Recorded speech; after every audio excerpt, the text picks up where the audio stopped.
हम ऐसे निबंध पर चर्चा करेंगे जो हमारी शासन व्यवस्था से संबंधित है और इसकी एक अच्छी समझ हमारे पास होना आवश्यक है।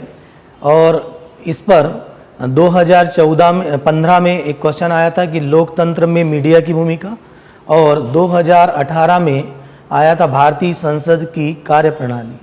तो लोकतांत्रिक प्रणाली की समझ आपको बहुत अच्छी होना चाहिए। यद्यपि लोकतांत्रिक प्रणाली जब की समझ आपकी बहुत अच्छी बन जाती है जब आप पॉलिटी विषय को पढ़ते हैं, लेकिन इसके कुछ वैचारिक पक्ष होते हैं, कुछ नैतिक पक्ष होते हैं। इन वैचारिक पक्षों पर हमारी अच्छी पकड़ होना चाहिए, क्योंकि जब आप लोकतंत्र से संबंधित कोई भी निबंध आता है उसको अगर लिखते हैं तो डिमांड होती है कि आप फैक्चुअल पार्ट को कम से कम लिखें, क्योंकि अगर आप पॉलिटी विषय को पढ़ करके लोकतंत्र पर निबंध लिखते हैं तो उसमें फैक्चुअल पार्ट आपका बढ़ जाएगा। लेकिन निबंध में डिमांड होती है कि आप विचारधारा के धरातल पर मजबूत हों और वैचारिक पक्ष को ज़्यादा से ज़्यादा शामिल करें। तो आज लोकतंत्र के निबंध में वैचारिक पहलुओं को किस प्रकार से जोड़ा जाए, एक लोकतंत्र पर कोई भी निबंध आता है तो उसकी एक सामान्य समझ आपकी किस प्रकार की होनी चाहिए, उस पर आज हम चर्चा करेंगे। विशेषकर भारतीय लोकतंत्र को आधार बनाकर, और भारतीय लोकतंत्र को आधार बनाकर आज हम इस पूरे निबंध पर चर्चा करेंगे। निबंध कई रूपों में हो सकता है लोकतंत्र से, जैसे हमने अभी बताया कि एक क्वेश्चन आया था 2015 में कि लोकतंत्र को मजबूत बनाने में मीडिया की भूमिका, और दूसरा 2018 में भारतीय संसद की कार्यप्रणाली। ठीक है, चूंकि इस बार अभी आप देखिएगा पिछले 6-8 महीनों में हमने कोरोना महामारी के साथ साथ एक बड़े घटनाक्रम को भी देखा, जैसे मध्य प्रदेश और राजस्थान हो या कर्नाटक में देखा गया कि विधायकों की खरीद फरोख्त से संबंधित कुछ मसले आपको देखने में मिले थे और ये समाचारों में रहा है। अगर ये समाचारों में रहा है तो स्वाभाविक है कि इनके इर्द गिर्द कहीं ना कहीं क्वेश्चन पूछा जा सकता है, और इसीलिए इसको अच्छे से समझना महत्वपूर्ण है। तो चलते हैं लोकतंत्र पर अगर निबंध आए तो पहले एक आप सामान्य ढांचा बना लें। लोकतंत्र, हम तो अब वो लोकतंत्र पर क्वेश्चन कई प्रकार से हो सकता है, ठीक है, लेकिन हम जो निबंध देख रहे हैं वो भारतीय लोकतंत्र को आधार बनाकर देख रहे हैं। ठीक है, तो जब भी आप कोई निबंध लिखें तो सबसे पहला काम होता है कि आपको प्रस्तावना लिखनी होती है। ठीक है, प्रस्तावना के बाद जो दूसरा पक्ष होता है वो प्रश्न श्रृंखला से आप शुरू करते हैं। ऐसा हमने बताया था कि आप प्रश्न श्रृंखला से शुरू करेंगे, और फिर प्रश्न श्रृंखला से शुरू करने, जो कल तक हमने देखा निबंध का एक सामान्य ढांचा देखा था, उस ढांचे में आज कुछ थोड़ा फेरबदल करके एक नया निबंध लिखने की हम कोशिश करेंगे। ठीक है, तो प्रश्न श्रृंखला से शुरू करते हैं। तीसरे नंबर पर हम प्रस्तावना लिखने के बाद, प्रश्न श्रृंखला के बाद निबंध में लोकतंत्र की परिभाषा लिखेंगे, और इस परिभाषा जब लोकतंत्र की लिखी जाएगी तो इस परिभाषा से ही हम 2 खंड बनाने की कोशिश करेंगे। एक परिभाषा इसकी सीमित परिभाषा होगी या संकुचित परिभाषा बोलते हैं, सीमित परिभाषा। इस सीमित परिभाषा या संकुचित परिभाषा और एक व्यापक परिभाषा देखेंगे। ठीक है, और इन दोनों परिभाषाओं के साथ ही हम लोकतंत्र की प्रणाली का विश्लेषण करेंगे। इस सीमित परिभाषा के साथ विश्लेषण होगा, व्यापक परिभाषा के साथ विश्लेषण करेंगे।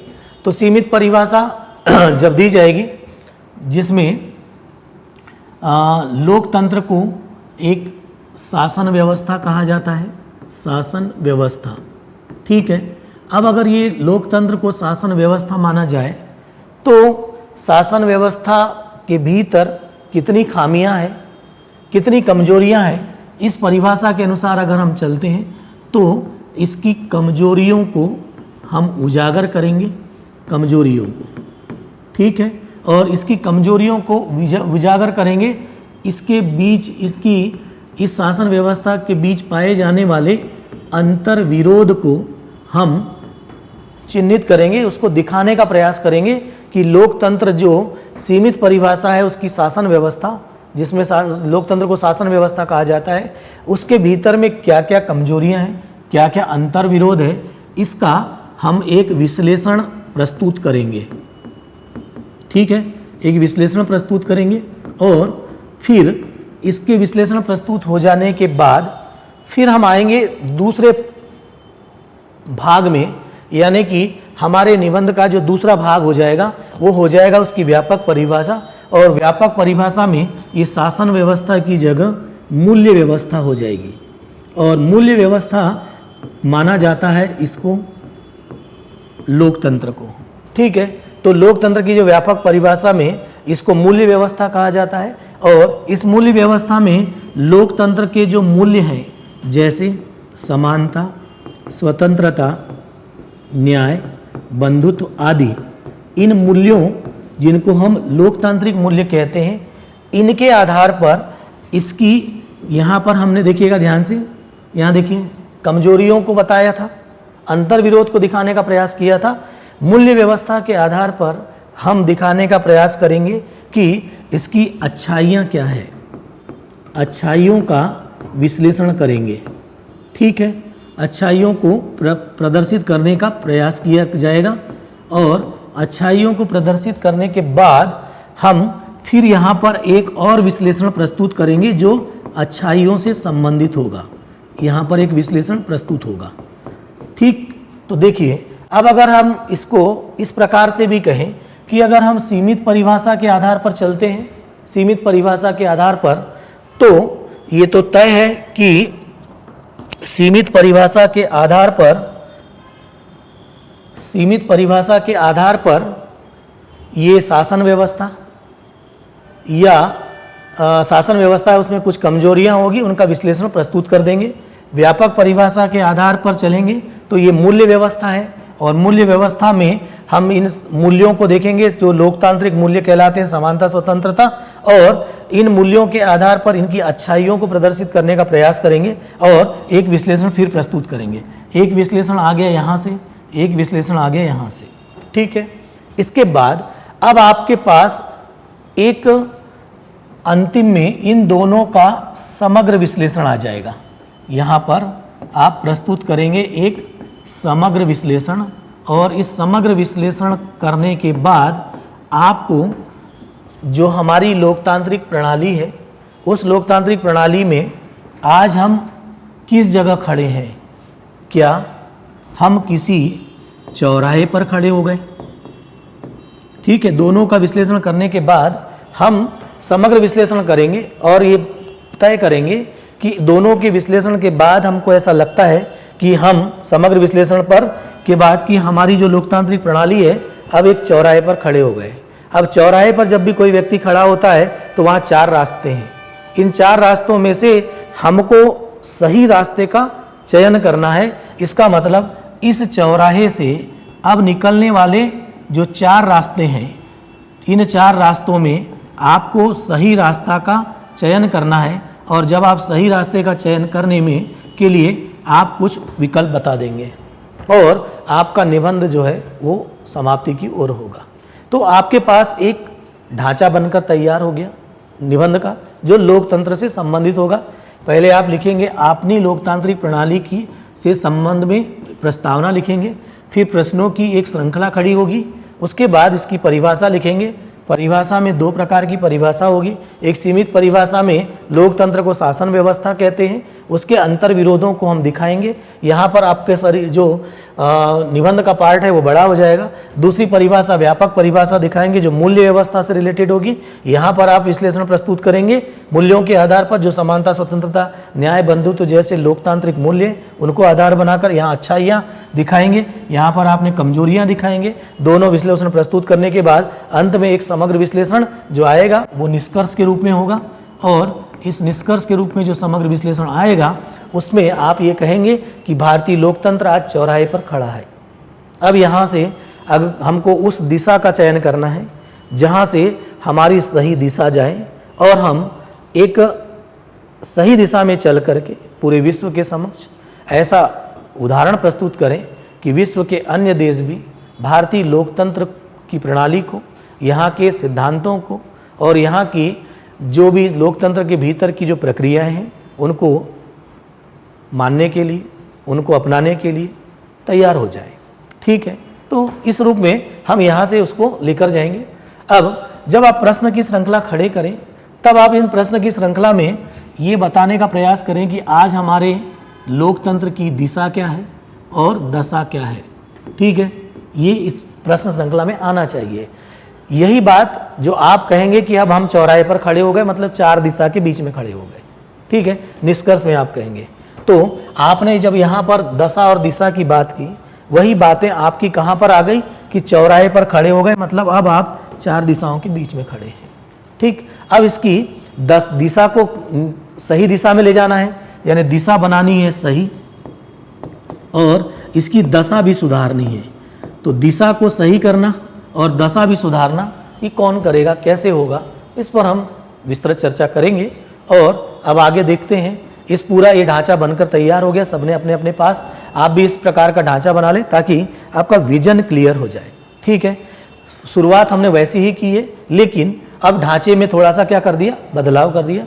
निबंध लिखने के हमने बोला था आपको कई प्रारूप होंगे, उन प्रारूपों को आप फॉलो करें और उसके अनुसार आपने निबंध को एक नई दिशा में लेकर जाएं। ठीक है, तो आगे बढ़ते हैं। अब अगले नंबर पर आते हैं कि पहले पृष्ठभूमि कैसे लिखें। ठीक है, संबंध है किसका, आपको ढांचा बनकर मिल गया।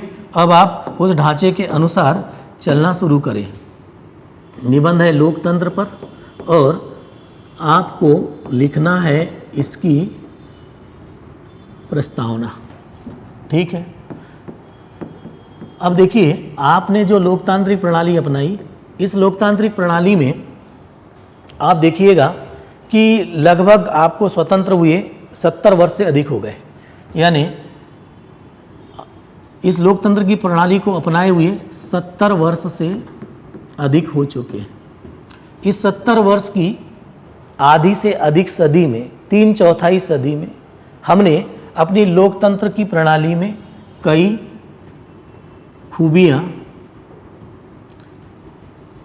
आधी से अधिक सदी, आधी से अधिक सदी में कई खूबियाँ और कई खूबियाँ व कई कमजोरियाँ देखी।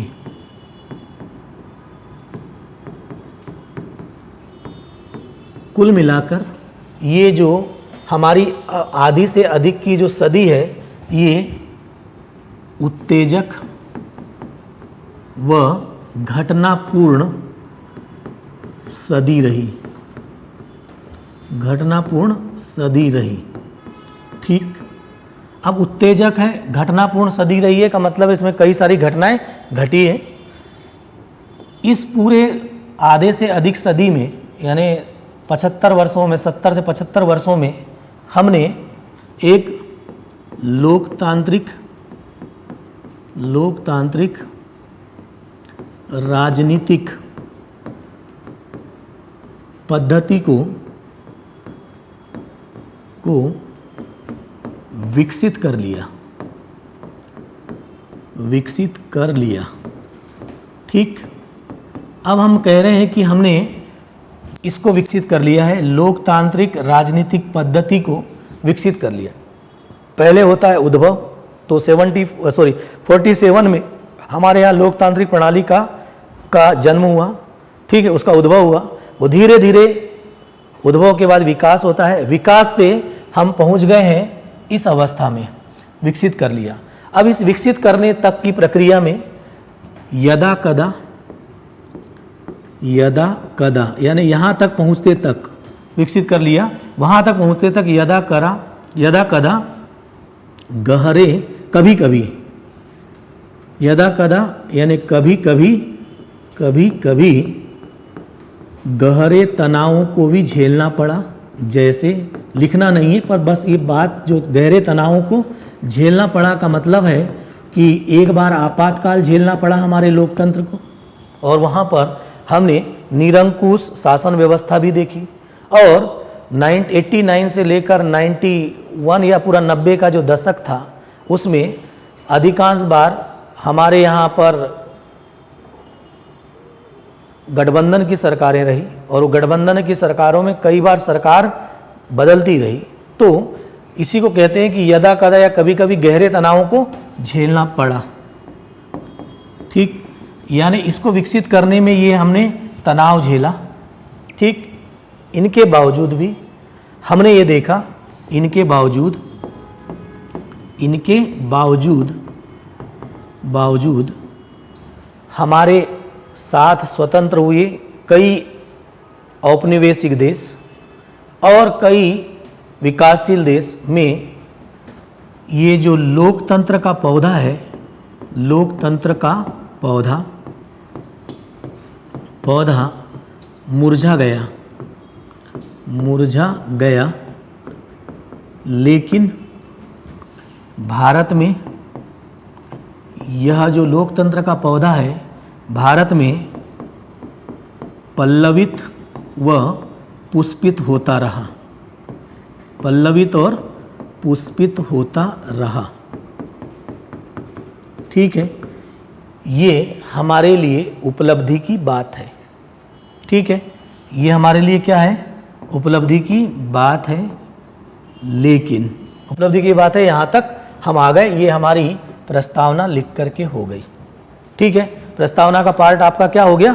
समाप्त हो गया कि आपने अपनी प्रस्तावना में ये पल्लवित और पुष्पित होता रहा यहाँ तक लिखा और ये एक हमारे लिए उपलब्धि की बात है। लेकिन फिर चलते हैं आगे, अगले पैराग्राफ में आपका प्रश्न श्रृंखला शुरू होती है।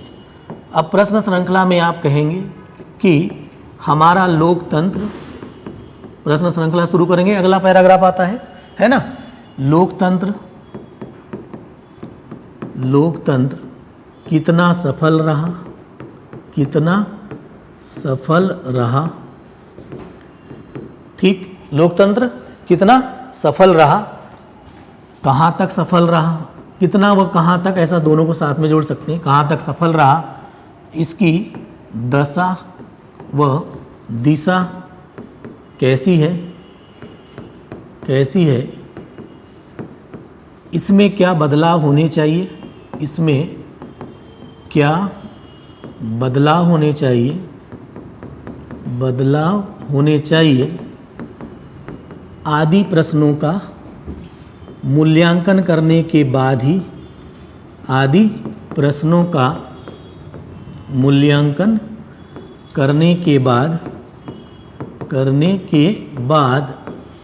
हम किसी तर्कसंगत निष्कर्ष पर पहुंच पाएंगे।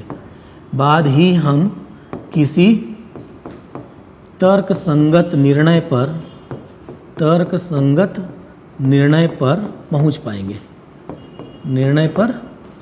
पाएंगे। ठीक है, पहुंच पाएंगे। आ गई बात समझ? आपने क्या उठा दिया इसकी प्रश्न श्रृंखला के साथ? आपने ये लोकतंत्र कितना सफल रहा है भारत में, कहाँ तक सफल रहा है, इसकी दशा और दिशा कैसी है, इसमें क्या बदलाव होने चाहिए आदि प्रश्नों का मूल्यांकन करने के बाद ही हम किसी तर्कसंगत निर्णय पर पहुंच पाएंगे। ठीक है, यहाँ तक आपने अपना क्या बना दिया कि आपके निबंध का कौन सा पार्ट बनकर तैयार हो गया? दूसरा पार्ट बनकर तैयार हो गया। ठीक है, अब देखिए, अब आता है जो आपका अगला पार्ट था, वो क्या था कि प्रश्न श्रृंखला खत्म, अब आप शुरू करेंगे परिभाषा पर। ठीक है, परिभाषा के पहले अगर आप चाहें तो थोड़ा सा ऐतिहासिक पहलू लिख सकते हो कि लोकतंत्र की जो व्यवस्था है, इसको हम अगर देखें तो ये राजतंत्र, प्राचीन काल में राजतंत्र के बाद में धर्मतंत्र और धर्मतंत्र के बाद आधुनिक काल में लोकतांत्रिक व्यवस्था विकसित हुई है। यानी एक क्रमिक विकास के रूप में हम लोकतंत्र की व्यवस्था को देखते हैं। ऐसा ऐतिहासिक में 2 लाइन आप लिख सकते हो। ठीक है, अब आते हैं कि अगले पेज में या अगले नए पेज से आप शुरू करेंगे इसकी परिभाषा से। अब ये परिभाषा देखिए, इस परिभाषा में हमने कहा था कि लोकतंत्र कौन सी व्यवस्था है? लोकतंत्र शासन व्यवस्था है। ठीक है, शासन व्यवस्था है, इसकी सीमित परिभाषा है। अब इसको पहले इस पर हम चर्चा कर लें, फिर हम इस पर व्यापक परिभाषा पर चर्चा करेंगे, दूसरा खंड होगा हमारा। इस पर चर्चा करते तक हमारे पास हो सकता है कि 3-4 पेज चले जाए, इस पर चर्चा करने में 2-3 पेज लगेंगे। इसके बाद एक समग्र विश्लेषण हमको प्रस्तुत करना है, उस पर हम जाएंगे। ठीक है, तो अब हम आते हैं सीमित परिभाषा पर, और वो है लोकतंत्र की जो परिभाषा है, सीमित परिभाषा, उस पर आना शुरू करते हैं। ठीक है, तो अब देखते हैं लोकतंत्र की परिभाषा, और लोकतंत्र को सीमित रूप में देखें। ठीक है, सीमित रूप में अब शुरू करते हैं सीमित अर्थ। आपने लोकतंत्र का सीमित अर्थ देख लिया था, और सीमित अर्थ में सीमित अर्थ, ठीक है, इस सीमित अर्थ में हमने कहा था कि लोकतंत्र जो है वो शासन व्यवस्था है। ठीक है, लोकतंत्र शासन व्यवस्था है, शासन व्यवस्था। और इसमें अब्राहम लिंकन की एक परिभाषा आप लिख दें। उन्होंने कहा था कि लोकतंत्र जनता के लिए जनता के द्वारा शासन है, जनता के द्वारा शासन है, ऐसा अब्राहम लिंकन ने कहा था। ठीक है, ठीक, ये कहा था। लेकिन इस परिभाषा को, ये किसकी परिभाषा है? शासन व्यवस्था के संदर्भ में अब्राहम लिंकन की परिभाषा है, और अब्राहम लिंकन जी ने ठीक है, लोकतंत्र का सीमित अर्थ में, यानी लोकतंत्र शासन व्यवस्था है। हमने लोकतंत्र का एक व्यापक अर्थ भी देखा है कि लोकतंत्र मूल्य व्यवस्था है। ठीक है, तो शासन व्यवस्था के रूप में इसको देखा, और दूसरे नंबर पर ये मूल्य व्यवस्था है। तो अब्राहम लिंकन ने शासन व्यवस्था के संदर्भ में इसको जनता के लिए, जनता के द्वारा शासन कहा। लेकिन इस परिभाषा के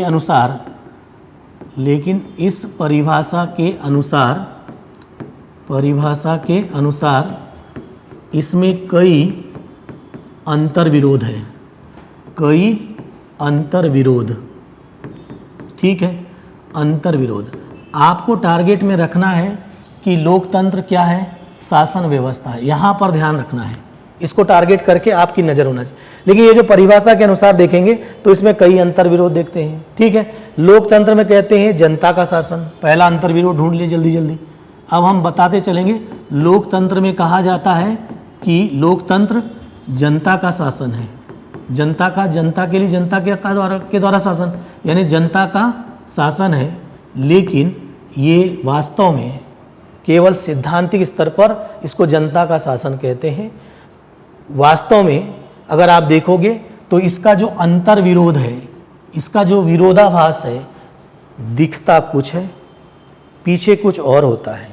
सिद्धांत में कहा जाता है कि ये लोकतंत्र जनता का शासन है, लेकिन व्यवहार में ये प्रतिनिधि का शासन बन जाता है, व्यवहार में प्रतिनिधि का शासन बन जाता है। क्योंकि लोकतंत्र में, प्रत्यक्ष लोकतंत्र विश्व के बहुत कम देशों में सफल है। बड़े देशों में जनता अपनी शक्ति चुनाव के माध्यम से अपने प्रतिनिधियों को दे देती है, और प्रतिनिधि क्या करता है? शासन करता है। ठीक है ना, तो प्रतिनिधि का शासन बन जाता है, और सारी शक्ति, सभी शक्तियाँ अब जनता की बजाय इनके पास आ जाती है। सभी शक्ति किसके पास आ गई है? इन प्रतिनिधियों के पास आ जाती है, और ये राजा के रूप में दिखने लगते हैं।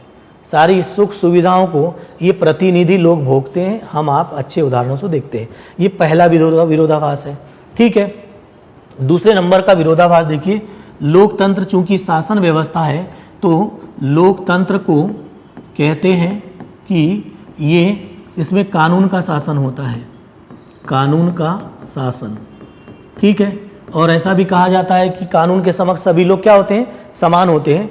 लेकिन अगर आप इसको अच्छे से देखेंगे तो ये कानून का शासन नहीं, बल्कि इसका विरोधाभास ये दिखेगा कि ये संप्रभु का शासन बन जाता है।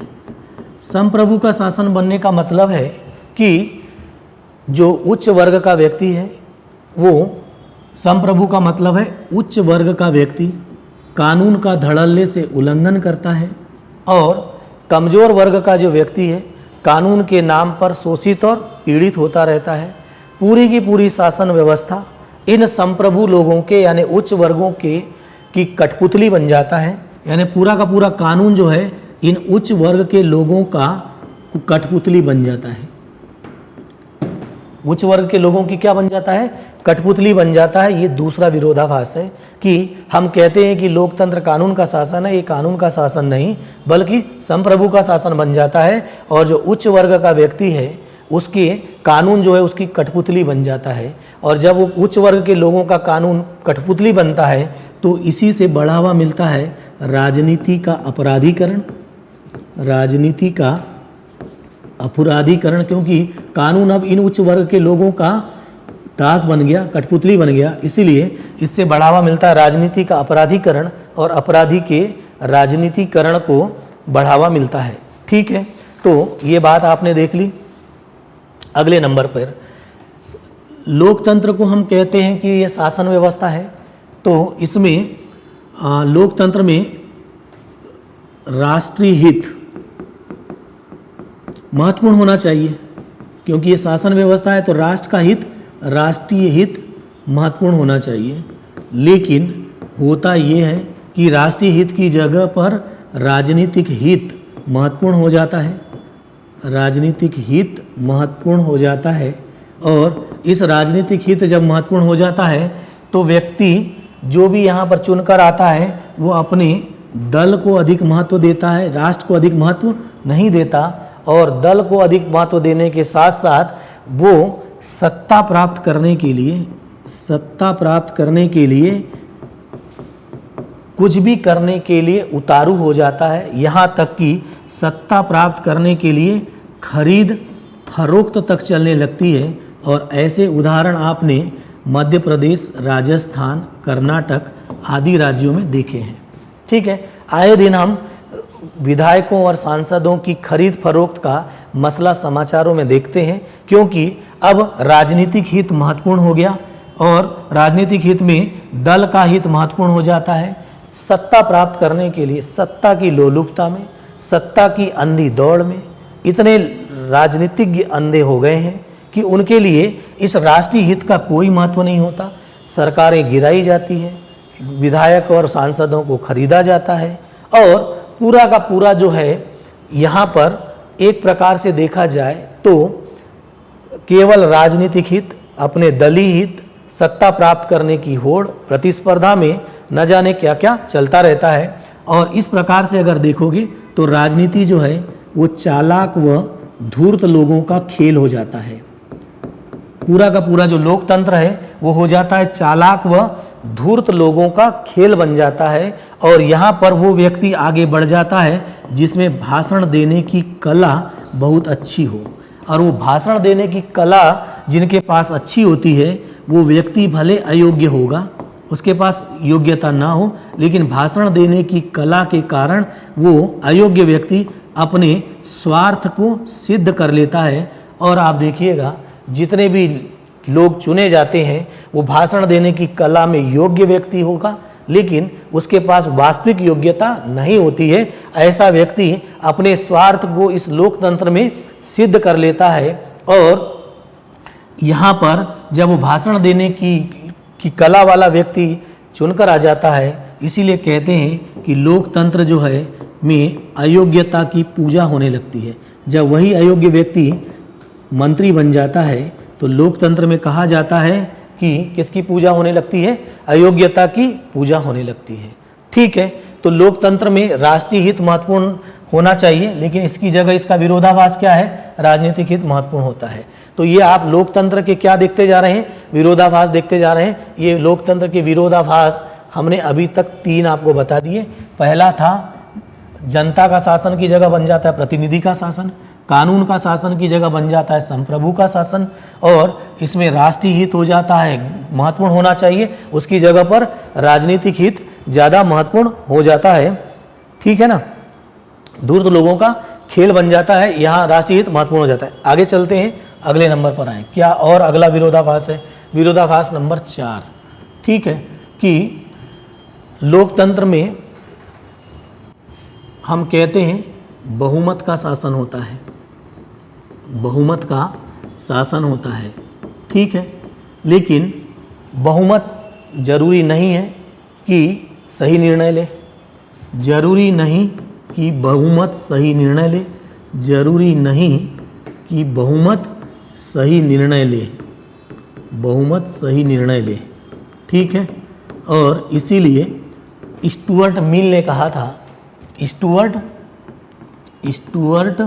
मिल ने कहा कि यदि 100 लोगों में से 99 लोगों के विचार एक जैसे हो और एक व्यक्ति का विचार भी भिन्न हो तो उसके विचार को स्वीकार करना चाहिए, क्योंकि हो सकता है कि वो एक व्यक्ति का जो विचार है वो ज़्यादा तर्कसंगत हो।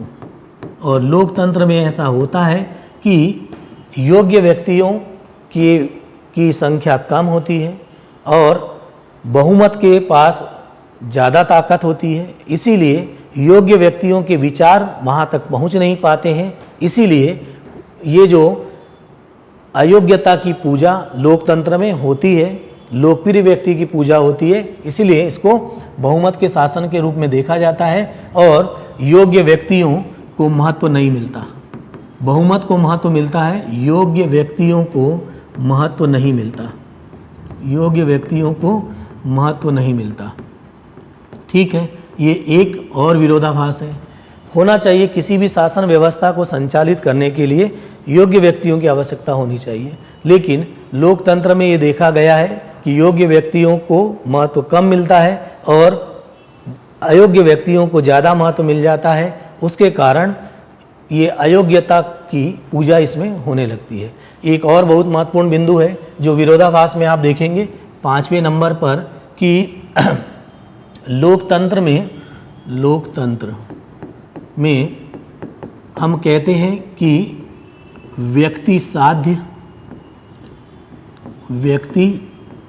साध्य और राज्य जो है साधन होता है, ये सिद्धांत में है। क्योंकि हम कहते हैं कि जनता का जनता के लिए जनता के द्वारा शासन है, इसका मतलब पूरी शक्ति किसके पास है? व्यक्ति के पास है। व्यक्ति को साध्य माना गया और उसको जो भी सुविधाएं देने के लिए राज्य को क्या बनाया जाता है? साधन बनाया जाता है। लेकिन व्यवहार में क्या होता है, इसका फिर विरोधाभास दिखेगा कि व्यक्ति बन जाता है साधन, व्यक्ति बन जाता है साधन और वोट में परिवर्तित हो जाता है, वोट में परिवर्तित हो जाता है। और ये पूरी की पूरी जो प्रणाली है, एक व्यक्ति एक वोट के कारण अंक गणित का खेल बन जाती है।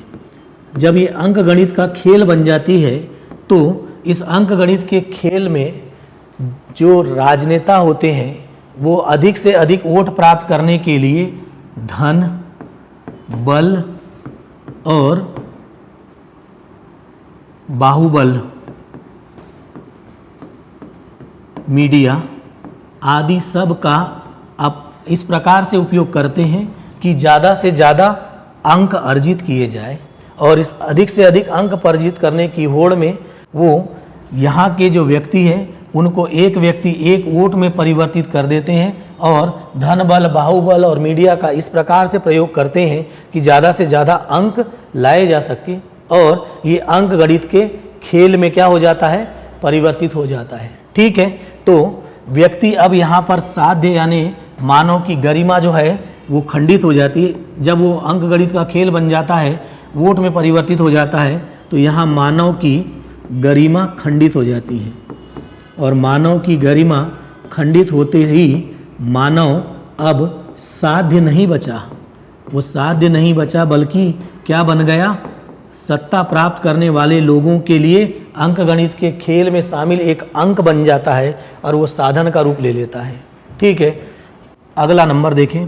इस लोकतंत्र की प्रणाली में अंततः विकल्पहीनता की स्थिति आ जाती है, विकल्पहीनता की स्थिति आ जाती है, विकल्पहीनता की स्थिति आ जाती है। और जब ये विकल्पहीनता की स्थिति आती है का मतलब ये है कि चुनाव में खड़े हुए ये जो चार लोग हैं, चारों के चारों भ्रष्ट और अपराधी होते हैं, तो या अयोग्य होते हैं, चारों के चारों भ्रष्ट और अपराधी हैं या अयोग्य हैं, तब जो मतदाता है उसके समक्ष विकल्पहीनता की स्थिति हो जाती है कि इन चारों तो अयोग्य है, तो वो उसको इनमें से किसको चुने, तो वो अंत में जाकर के वोट देना ही बंद कर देता है। ऐसा बहुत सारे योग्य व्यक्ति इस प्रकार का व्यवहार लोकतंत्र में करने लगते हैं। जो बुद्धिजीवी वर्ग है वो इस प्रकार का व्यवहार करने लगता है। वो देखता है कि खड़े हुए चारों प्रत्याशी अयोग्य हैं, तो फिर वो वोट किसको दें। इस प्रकार वो वोट देना पसंद नहीं करते हैं। और ऐसे समय में जब कम वोट पड़ती है तो आपके देश में फर्स्ट पास्ट दी पोस्ट की जो प्रणाली है कि जो सबसे ज़्यादा वोट लाएगा वो व्यक्ति जीतेगा। इसके कारण बहुत कम वोट लाने वाला व्यक्ति भी चुनाव में जीत जाता है। और जब वो कम वोट लाने वाला जो व्यक्ति जीता है वो या तो अपनी जातिगत समीकरण के कारण जीता, या कोई धार्मिक समीकरण के कारण जीता है, या किसी भाषावादी समीकरण के कारण या क्षेत्रवाद के कारण जीत करके आ गया है। तो ऐसा संकीर्ण मानसिकता वाला व्यक्ति जब आपकी सरकार में शामिल होता है तो वो अपने क्षेत्रवाद, भाषावाद, जातिवाद, संप्रदायवाद को बढ़ावा देने की कोशिश करता है। और जब वो इस प्रकार का बढ़ावा देने की कोशिश करता है तो अंततः ये पूरी प्रणाली जो है वो राष्ट्रीय एकता के समक्ष जो है वो प्रश्न चिन्ह खड़ी कर देती है। ठीक है, तो कुल मिलाकर इतनी सारी विरोधाभास इसमें देखने मिलते हैं। अब जो व्यक्ति फर्स्ट पास्ट दी पोस्ट से चुनकर गया वो एक प्रकार से संकीर्ण मानसिकता का व्यक्ति जाता है। और जब ये संकीर्ण मानसिकता का व्यक्ति जाता है तो ये भाषावाद, क्षेत्रवाद, संप्रदायवाद को बढ़ावा देता है। और इसी के कारण हमको देखने मिलता है कि संसद का जो मंच है या विधानसभा का जो मंच है वो रंगमंच और अखाड़े जैसे हो जाता है। और जब रंगमंच और अखाड़े जैसे होता है तो यहाँ तक हमने अभी पिछले कुछ उदाहरणों में देखा है कि राज्यसभा के उपसभापति की माइक छीनने का प्रयास होता है, या संसद के जो लोकसभा के अध्यक्ष के साथ जो अभद्र व्यवहार होता है, कुर्सियां पटकी जाती है। ये सब ये संकीर्ण मानसिकता के अयोग्य व्यक्ति वहाँ तक पहुँच जाते हैं। ये इस प्रकार का उपद्रव और तांडव मचाते हैं। इससे पूरी लोकतंत्र की प्रणाली पर एक बार प्रश्न चिन्ह लग जाता है। ठीक है, तो ये पूरा का पूरा इतना पार्ट आप यहाँ पर लिखेंगे। इसके बाद इसका आप प्रस्तुत करेंगे विश्लेषण। हमने बोला था आपसे कि इसका आपको क्या प्रस्तुत करना है। देखिए कि अब आपने इसकी कमजोरियां गिना दी, पता हो गया आपको कि आपने इनकी कमजोरियां गिना दी हैं। अब आप क्या करेंगे, इसका एक पेज में विश्लेषण प्रस्तुत करेंगे और विश्लेषण प्रस्तुत करके ये बताएंगे कि इसका जो कमजोरियों के बाद एक विश्लेषण प्रस्तुत करके आप बताएंगे। तो आते हैं इसके विश्लेषण पर और अब देखते हैं इसका विश्लेषण में आप क्या लिखेंगे। ठीक, और वो जो अगला पैराग्राफ होगा वो विश्लेषण वाला होगा, उसमें आप शामिल करिए उपरोक्त विश्लेषण। पैराग्राफ से नया पेज लिख लेंगे या नया पैराग्राफ, उस उपरोक्त विश्लेषण के आधार पर यह कहा जा सकता है, ये आपकी भाषा होनी चाहिए, आधार पर यह कहा जा सकता है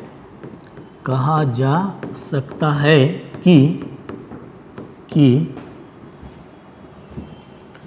हमारे लोकतंत्र की सेहत बहुत अच्छी नहीं है। हमारे लोकतंत्र की सेहत बहुत अच्छी नहीं है।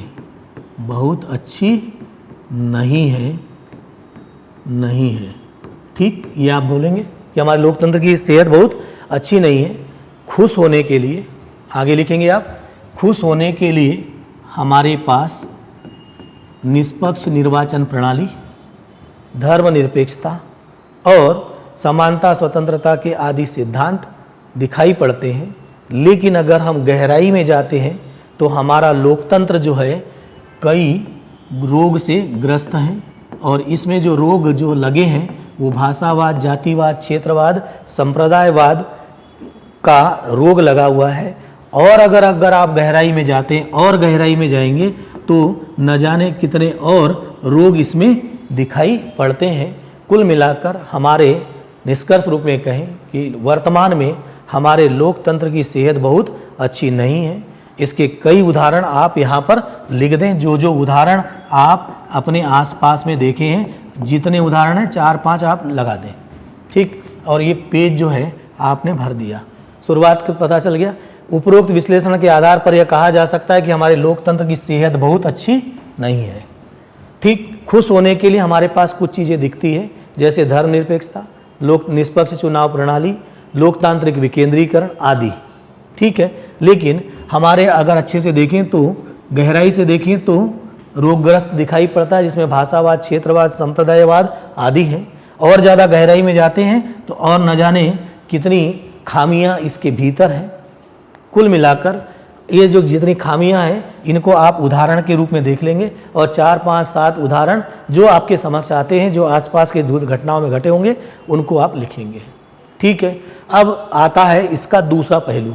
दूसरे पक्ष में अब चूंकि यहाँ ख़त्म करने के बाद आप कहेंगे कि अब हमको लोकतंत्र की एक व्यापक परिभाषा का भी विस्तृत विश्लेषण करना चाहिए, और विश्लेषण करने के बाद फिर हम किसी तर्कसंगत निर्णय तक पहुंचेंगे, ठीक है ना। तो अब हम आएंगे किसके ऊपर, एक व्यापक परिभाषा पर आ जाएं और उस व्यापक परिभाषा में अब देखने का प्रयास करें। व्यापक परिभाषा, लोकतंत्र की एक व्यापक परिभाषा वाला जो पार्ट था, दूसरा खंड है आपका। इस व्यापक परिभाषा में लोकतंत्र को मूल्य व्यवस्था कहा गया, और इस मूल्य व्यवस्था में मूल्य व्यवस्था कहा गया है, ठीक है, कि ये मूल्यों की व्यवस्था है। और इस मूल्य व्यवस्था में जो मूल्य हैं, स्वतंत्रता, समानता, न्याय, बंधुत्व आदि मूल्य ज़्यादा महत्वपूर्ण होते हैं। इसको हम लोकतांत्रिक मूल्य कहते हैं। इसके कारण इन मूल्यों को अब यहाँ पर लोकतंत्र में सर्वोपरि माना जाता है कि व्यक्ति को स्वतंत्रता मिलनी चाहिए, समानता मिलनी चाहिए, उसको न्याय मिलना चाहिए और बंधुत्व की भावना होनी चाहिए, सहनशीलता की भावना होनी चाहिए। इसको सर्वोपरि माना जाता है मूल्य व्यवस्था में। इसीलिए लोकतंत्र को जीवन की पद्धति कहा जाता है। लोकतंत्र को जीवन की पद्धति कहा जाता है, ये आपके स्टेटमेंट में शामिल रहेगा व्यापक अर्थ में, ठीक है। अब जब इसको जीवन की पद्धति कहा जाता है तो लोकतंत्र में स्वतंत्रता, समानता, न्याय को प्राप्त करना सर्वोपरि हो जाता है। और ये जो स्वतंत्रता, समानता और न्याय की प्राप्ति लोकतंत्र में बेहतर हो सकती है विशेषकर, इसलिए इसको जीवन की पद्धति कहते हैं। जैसे जीवन के लिए आपको स्वतंत्रता, समानता और न्याय, बंधुत्व की जरूरत होती है, वैसे लोकतंत्र में भी, लोकतंत्र एक मूल्य व्यवस्था है और इस मूल्य व्यवस्था में स्वतंत्रता, समानता, न्याय को प्राप्त करने के लिए ज़्यादा से ज़्यादा प्रयास किया जाता है। यानी इन मूल्यों को सर्वोपरि स्थान दिया जाता है और व्यक्ति को इस प्रकार के जब मूल्य मिलेंगे, को प्राप्त करने का अवसर मिलेगा, तो इससे मानव को गरिमा मिलेगी, मानव को गरिमा मिलेगी, ये तय हो जाएगा, ठीक है। तो अब आ जाते हैं हम इसमें कि इस पक्ष को अब कैसे आप परिभाषित करेंगे, ठीक है। इतना भाग लिख दिया आपने कि ये व्यापक परिभाषा में मूल्य व्यवस्था है। चलते हैं अब इसकी आपको व्याख्या करना है कि भारत जैसे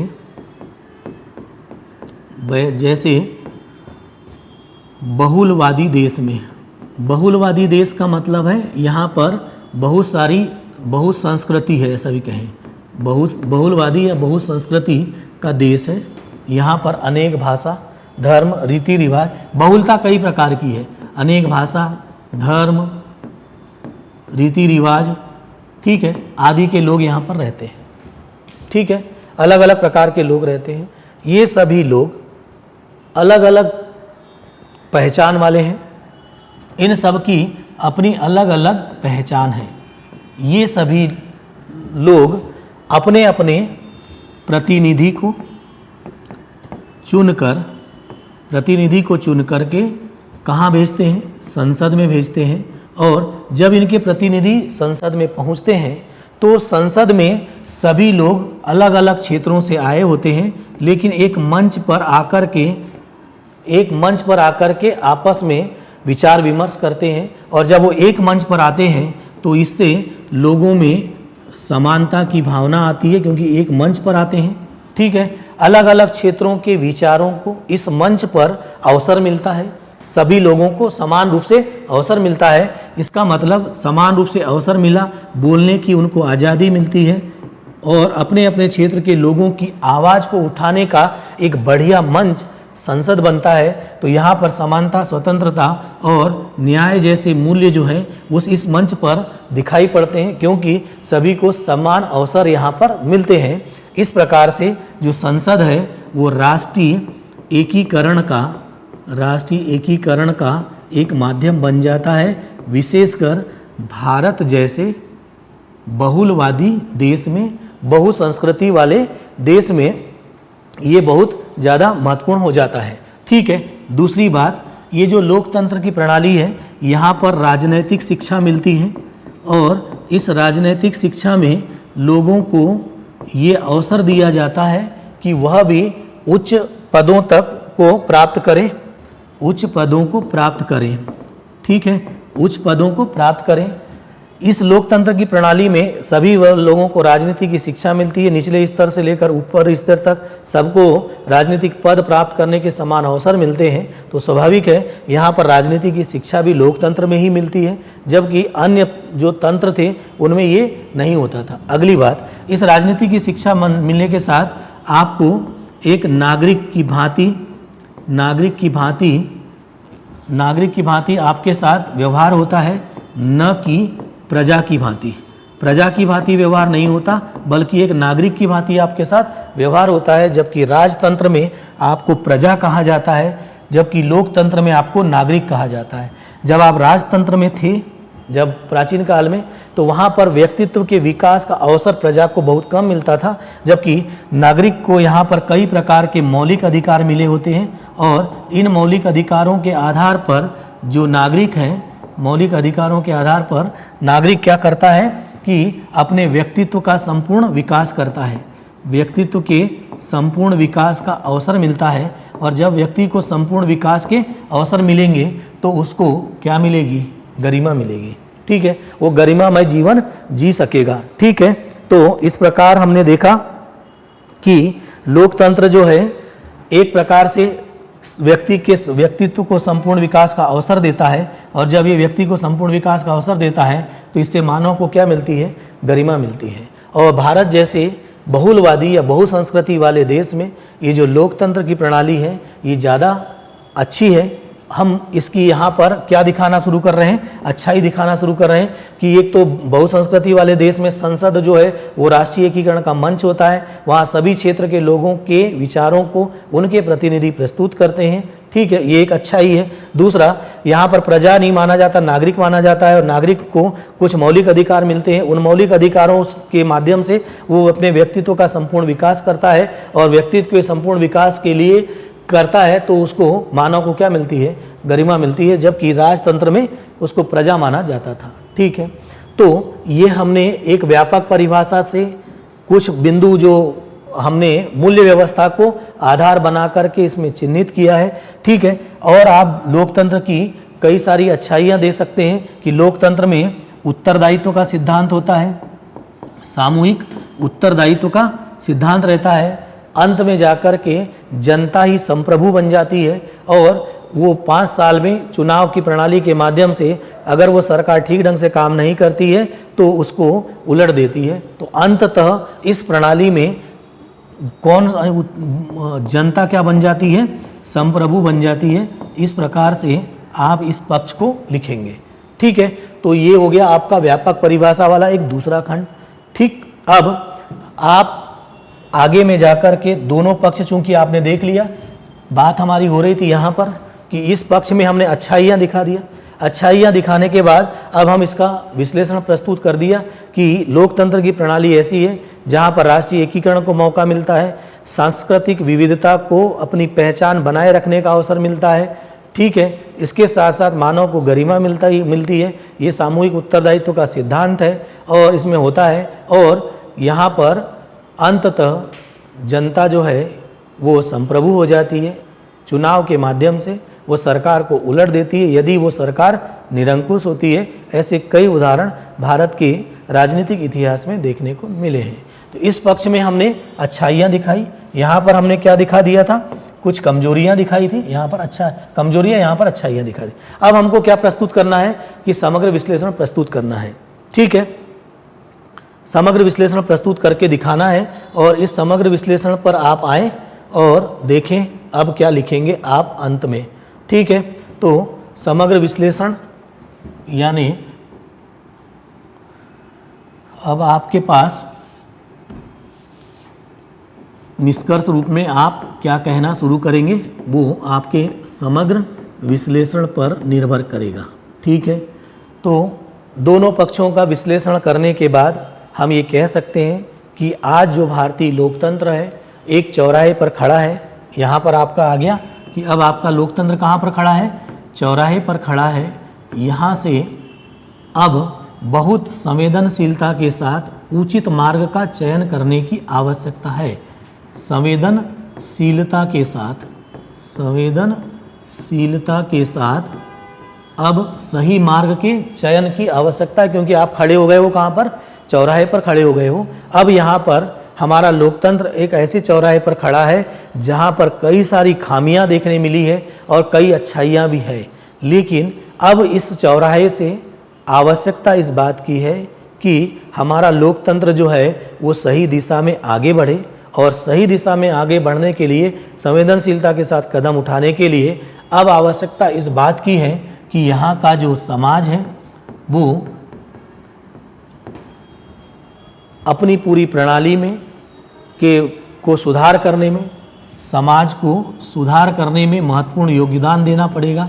विशेषकर योग्य व्यक्तियों को आगे आना पड़ेगा, विशेषकर युवा पीढ़ी जो राजनीति में आने से कतराती है उसको आगे आना पड़ेगा, और युवा पीढ़ी को आगे आने के लिए अवसर मिलने चाहिए। ठीक है, समाज को ये काम करना पड़ेगा, क्योंकि बहुत सारे चिंतकों का कहना ये है कि समाज ही किसी व्यवस्था को बना सकता है या बिगाड़ सकता है। तो समाज को के योग्य व्यक्तियों को इसमें सुधार करने के लिए आगे बढ़ना चाहिए, विशेषकर युवा पीढ़ी के माध्यम से एक बड़ा बदलाव ला करके इसको संवेदनशीलता के साथ सही दिशा में ले जाया जा सकता है। साथ में बच्चों को प्राथमिक शिक्षा में से ही अच्छे नैतिक मूल्यों को सिखाया जाए, उसके सामाजिकरण की प्रक्रिया में उसको अच्छे लोकतांत्रिक मूल्यों की समझ विकसित की जाए। बच्चों को बचपन में विद्यालय में लोकतांत्रिक मूल्य, स्वतंत्रता, समानता, न्याय जैसे मूल्यों को सही ढंग से सिखाया जाए। सामाजिकरण की प्रक्रिया में भी इन्हीं मूल्यों को सिखाया जाए, ताकि क्योंकि लोकतंत्र के जो मूल्य हैं वो जीवन के मूल्य हैं, लोकतंत्र की प्रणाली जो है वो जीवन की प्रणाली है। ठीक है, इसको आगे ले जाने में अब मीडिया को भी सही दिशा में चलने की आवश्यकता है, क्योंकि मीडिया में आज आप देखेंगे कि कई प्रकार से ऐसे व्यवहार किए जा रहे हैं जो लोकतंत्र का चौथा स्तंभ है वो पता नहीं किस दिशा में जा रहा है। कुछ मीडिया चैनलों को छोड़ दिया जाए तो बाजारीकरण की अंधी दौड़ में वो अनाप शनाप कुछ भी बकते रहते हैं। तो ये जो है मीडिया को भी अपना अब सही मूल्यांकन करके, स्वमूल्यांकन करके सही दिशा में लोकतंत्र को मजबूत बनाने का काम करना चाहिए। लोकतंत्र का चौथा स्तंभ के रूप में वास्तविक रूप में सामने आना चाहिए। ये मीडिया को भी ये काम करना पड़ेगा। यदि ये सब मिलकर के अच्छे काम करते हैं तो वो दिन दूर नहीं है जब भारतीय लोकतंत्र विश्व के समक्ष एक ऐसा उदाहरण प्रस्तुत करेगा जिसको अपनाने के लिए विश्व के अनेक देश सामने आएंगे। और इस पर लोकतंत्र पर चर्चिल ने एक और बात कही थी कि यह विश्व की सबसे निकृष्टतम प्रणाली है। ठीक है, निकृष्टतम प्रणाली है, लेकिन अन्य प्रणालियां जो है वो इससे भी निकृष्टतम है, इसीलिए लोकतंत्र की प्रणाली को ही अपनाया जाना चाहिए। यहाँ पर आप चर्चिल के स्टेटमेंट को जारी करें कि चर्चिल ने कहा था कि लोकतंत्र की प्रणाली जो है वो निकृष्ट प्रणाली है, लेकिन अन्य प्रणाली जो है इससे भी खराब है, जिसको बोलते हैं निकृष्टतम प्रणाली है। ठीक है, और अंत में सी.डी. रमन के शब्दों से आप अपने इसकी एंडिंग कर सकते हैं कि सी.डी. रमन ने कहा था कि यदि हमारी कार खराब हो जाए तो इसका मतलब ये नहीं है कि हम बैलगाड़ी पर सवार होकर के चलना शुरू कर दें। बल्कि बुद्धिमानी इसी बात में है कि कार को ही सुधार कर दुरुस्त करके उस पर सवारी की जाए। ऐसे ही हमारी लोकतंत्र की प्रणाली में जो खामियां आ गई है उनको सुधारने के लिए हमको प्रयास करना चाहिए और अंत में इन सभी समाज के सभी बुद्धिजीवी वर्गों को और जो यहाँ के जो NGO सिविल समाज के लोग हैं, मीडिया के लोग हैं, इनको अपनी प्रभावी भूमिका के साथ आगे बढ़ना चाहिए।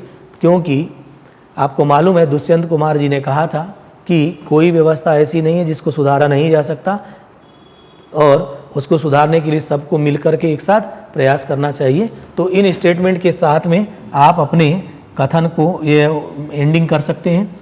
ढांचा समझ में आ गया। बहुत सारी बातें हैं जो कुछ और भी उदाहरण आप इसमें लिख सकते हैं और जितनी चीज़ें आपको आसपास देखने मिलती है उन उदाहरणों के माध्यम से आप अपने निबंध को और ज़्यादा प्रभावशाली बना सकते हैं। कुछ लोकोक्ति मुहावरों का इसके बीच बीच में उपयोग कर सकते हैं। तो आप अपने स्तर पर भी कुछ चीज़ें इसमें जोड़ सकते हैं। हमने तो आपको एक ढांचा बताया कि ढांचे को आप किस प्रकार से बनाएं ताकि आपका जो निबंध है वो बिल्कुल सही बने। ठीक है, तो आपके पास पहले क्या होना चाहिए, एक सामान्य ढांचा जो आपके समक्ष होना चाहिए। इसके अंदर आपको रंग भरते आना चाहिए। रंग भरने का तरीका हमने आपको सिखाया। इसमें आप कुछ चीज़ें नई जो होगी वो आप भी जोड़ सकते हैं, लेकिन पहला काम आपका क्या होगा कि आप एक अच्छा ढांचा बनाएं। ठीक है, तो आज हमने एक और निबंध को आपने के समक्ष प्रस्तुत कर दिया। बहुत सारी बातें स्वयं से लिख कर के दी है ताकि आप एक निबंध को फॉर्मेट करने, उसके पैराग्राफ की सेटिंग करने, उसके शब्दों का चयन करने में आपको आसानी हो। ये निबंध को आप अपनी कॉपी में हमारी जो बातें हमने बताई है उनको आधार बना करके पहले एक बार लिख लीजिएगा। उसके बाद उसमें कुछ और नई चीज़ें आपको ऐड करना होगा तो आप ऐड कर सकते हैं। ठीक है, लेकिन आपके पास एक निबंध हो गया। कल हम एक संस्कृति से संबंधित निबंध पर चर्चा करेंगे। तो कल आप संस्कृति से संबंधित एक निबंध आता रहता है, उस पर भी क्या करिएगा कि थोड़ा आपके पास कुछ तथ्य या कुछ है तो विचारधाराएं या कुछ मटेरियल्स हो तो उसको देख कर आएँ ताकि आपको ये संस्कृति से संबंधित जो निबंध आते हैं उनको हल करने में या उनको समझने में आसानी होगी। कल हम उस पर चर्चा करेंगे। ठीक है, नमस्कार।